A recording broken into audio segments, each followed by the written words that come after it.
தேனி மாவட்டம் காமியகவுண்டன்பட்டியில் ஸ்ரீதேவி கருமாரியம்மன் கோவில் பங்குனி திருவிழா 300 பால்குடம் எடுத்தும் 100க்கும் மேற்பட்ட வேல் அலகு குத்தியும் தீச்சட்டி எடுத்தும் தீ மிதித்தும் தங்களது நேர்த்தி கடனை செலுத்தினர்.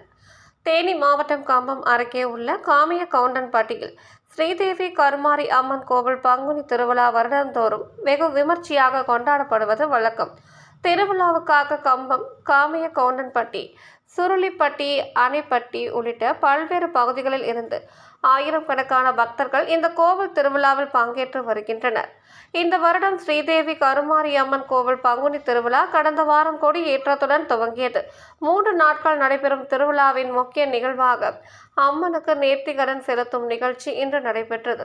இதில் 300க்கும் மேற்பட்ட பால்குடம், 100க்கும் மேற்பட்டோர் அலகு குத்தியும் பக்தர்கள் முல்லை பெரியாறு ஆற்றங்கரையில் இருந்து தீச்சட்டி, பால்குடம் மற்றும் வேல் அலகு குத்தியும் ஊரின் முக்கிய வீதிகள் ஊர்வலமாக வந்தனர். பின்னர் கோவில் முன்பு ஏற்பாடு செய்திருந்த பூக்குழியில் ஏராளமான பக்தர்கள் இறங்கி தீ மிதித்து அம்மனுக்கு தங்களது நேர்த்தி கடனை செலுத்தினார்கள். பக்தர்கள் பரவசம் பொங்க ஓம் சக்தி பராசக்தி எனும் கோஷங்களை எழுப்பி அம்மனுக்கு சிறப்பு அலங்காரம் செய்து சிறப்பு பூஜைகள் நடத்தினார்கள். இத்திருவிழாவிற்கு கம்பம் மட்டுமல்லாது சுற்றியுள்ள கிராமங்களில் இருந்தும் ஆயிரக்கணக்கான பக்தர்கள் கலந்து கொண்டதால் பாதுகாப்பு பணியில் ஏராளமான போலீசார் ஈடுபட்டிருந்தனர்.